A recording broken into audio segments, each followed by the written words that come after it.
Hey guys, this is Zero Budget Geek and I'm at DexCon 2015 and I'm hanging out with the guys from Pure Fun Games and we are now taking a look at Shadow Strike. So guys, what is Shadow Strike about? Well, Shadow Strike is a ninja combat game. It's a mid-core strategy game that pits you, controlling a village of ninjas, against up to 5 of your friends. So 6 of you at the same time, or 2 of you at the same time, or anything in between, controlling the ninjas' villages and battling for control of the land. Oh, that sounds awesome. Now, right now what we're looking at is kind of like an early, we can just call this kind of like an early preview of it, right? Because this is going to be a Kickstarter, it's going to be kind of later in the year, so you guys are kind of like doing a lot more work still to go on it. But it sounds interesting already. I mean, ninjas in combat, so that's just great. So I think we're going to cut to an overhead view and learn how to play this game. I'm excited. Hi, Pure Fun Games here. We're going to give you a brief overview of how do you go through playing our game Shadow Strike. Now Shadow Strike, again, ninja combat game. Your goal is to wipe everybody else out. So when your color is the last one left on the map, you basically win. So this may remind you of maybe Risk or Monopoly, elimination mechanic, but a lot shorter. So you got about 20 minutes per player, nice smooth pace. Now basically we want to go over the fact that this game follows an order of turn system. So it's nice, streamlined, you do one thing, do the next, and that basically guides you through how to play. Now the main thing about Shadow Strike is the action cards.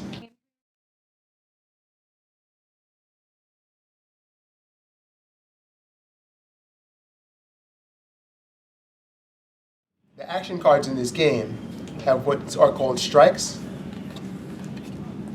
and that's used for currency in the shop, which you can use to buy items, upgrade your ninjas, etc.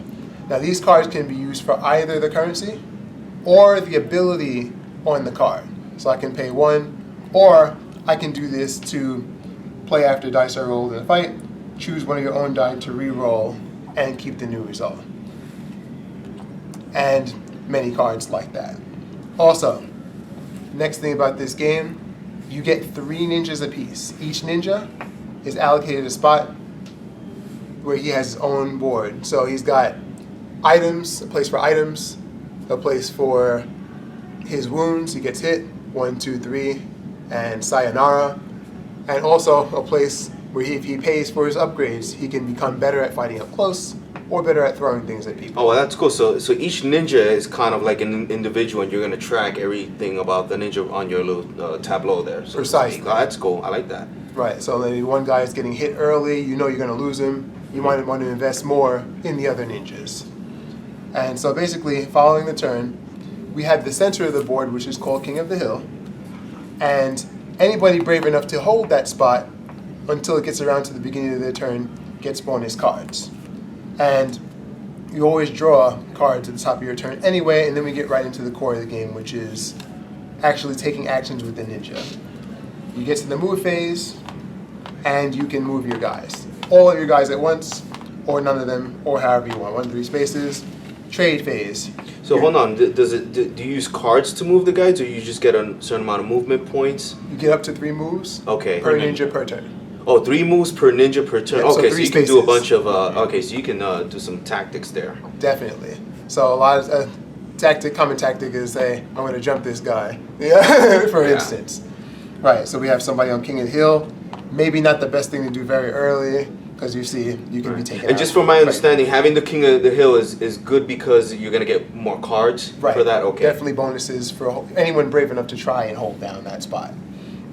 And then, obviously, we can trade items between adjacent allies. So these guys, we can trade, these guys trade, these guys trade, these guys.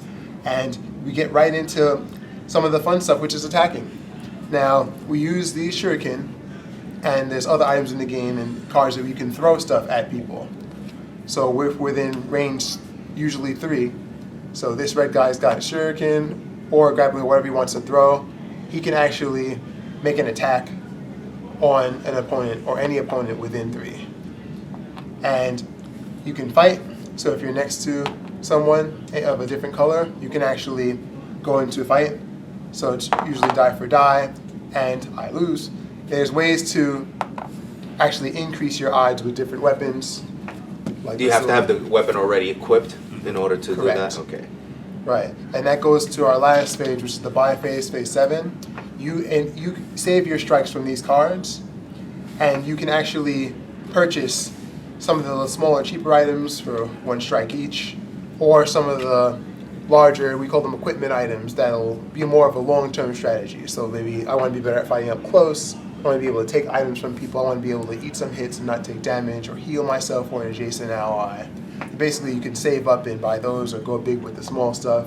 Or a lot of people just prefer to save the cards for the evil actions that they can do. Okay. So on your turn when you play this card, or if you want to purchase with it, you're not playing it. You want to keep it in your hand, and then you wait to the purchase phase, and then you're gonna say, I'm gonna discard X amount of cards, and then I'm gonna buy this stuff. Is there a limit? Like, can you buy as much as you want, as you can afford? As much as you can afford. Okay, that's pretty cool. So any mix of upgrading, which of course I could take my guy to a level 1 or a level 2, a shuriken or a sword, and anything from that to buying items that he can use. Like these are. No, what is that? How does that work? The leveling up of the. Oh yes, leveling up. For instance, we'll go over shuriken leveling up. This shuriken usually they roll a 5+ if you're within range. So he's lucky; he would be able to hit any target within range 3. But if you want to be able to hit a 4 or a 3, you'd have to be upgraded. So if you upgrade and pay the 3 strikes to get level 1, now you're hitting on 4+. So instead of 1/3 odds, 1/2 odds, and you can go all the way to 2/3 odds by hitting on 3+ if you upgrade all the way. Very expensive, but could be worth it if you choose a range strategy. Right. And so what you're trying to do is you're trying to get a hit, basically, and the hit will cause a wound on them. Can someone take more than 1 wound from 1 attack? Yes, in the basic game, quick game, it's 2 wounds, but each in the standard game, we call it Ninja Master versus Ninja Trainee, each can take 3 wounds. So you take your 3rd wound, you are dead, and the ninja who kills you gets your cards. Okay. All right, and one more thing we want to go over, the sword for up close. Sword usually gives you a reroll die, but when you upgrade it once, it gives you 2 dies and the ability to win on ties. Okay. Right, which can help with certain cards in the game. I know it looks almost the same, but that's a big jump with the cards that are in the game. Do you have to have, like, do you have to be at range to use the shuriken, or can you be up, like right next to them, or it's on their range? Anywhere from right next to them up to where you can walk there in 3 spaces. Okay, so with the range cards, you actually have a little bit more options, because you can either be up close or at range, whereas with the swords, they probably do a lot more damage or whatever, or you get rerolls. Is that what it is with the swords? Reroll or more die with the winning on tie. Okay. Winning on tie against anybody without a weapon or with a lower upgrade status. We actually reward players with cards for starting fights, which you don't get by throwing range attacks, so it's balanced in that way. Mm-hmm. Range attacks, you're doing more spending. Fighting, you could be both spending and earning. So the game really encourages the person initiating the action. Okay, sounds great. Also for wounds. Or wounds as well. When you hit wounds, whenever you hit somebody for damage, you get cards. Whether or not it was ranged, but just for starting up close combat, you get cards for that too. All right, sounds good. All right, hey guys, that sounds pretty cool. I mean, I like ninjas and like combat, and I really can't wait to see more of it. I'm gonna do some close-ups of it, but the artwork that I'm seeing so far is really, really cool. It's it's very detailed, but it's whimsical at the same time, and I'm loving it. So I can't wait to see this level of quality start propagating through the rest of the game, because I know you guys have a lot of plans and whatever. Like, my first question is, like, are you guys gonna do like miniatures?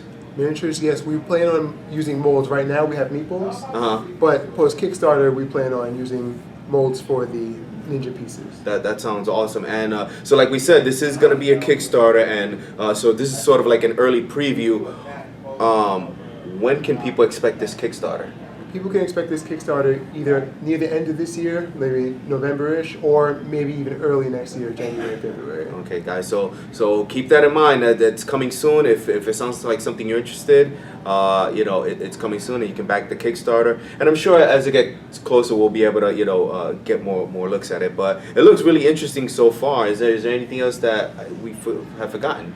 Oh, there's nothing really. You're able to sign up for the website at P Fun Games, that's P as in Paul, fungames.com, and you can sign up for email updates, get exclusive artwork that we haven't shown yet. We have plenty more artwork with cards and a lot of things that describe the game in more detail for those that feel like they would like this type of all-out action game. So again, pfungames.com, you can actually sign up for our mailing list, and you can get artwork that hasn't been released yet again, and also at periodic times we do giveaways that we run, so you'll be eligible for that if you sign up for And our a t-shirt. updates. Yeah, T-shirt. And Kickstarter updates, pictures from conventions, all the good stuff. Yeah, the t-shirts are really cool. So, all right, guys, thanks for having this chat with me, and I'll definitely see you around. Hopefully later on during the convention, I'll get a chance to actually sit down and really get whooped on here. So, guys, again, thanks for hanging out, chatting, and thanks for watching, guys. I'll see you on the next video. Thank you for checking out a United Geeks Network family member. If you enjoyed it and are looking for other online media with a geek culture slant, head over to UnitedGeeksNetwork.com, where you will find Rolling Dice and Taking Names, a podcast by guys who have a passion for tabletop games and happen to have mics. They discuss all forms of tabletop gaming, from board games to miniatures to RPGs. The United Geeks Network. You can broadcast your geekiness at UnitedGeeksNetwork.com.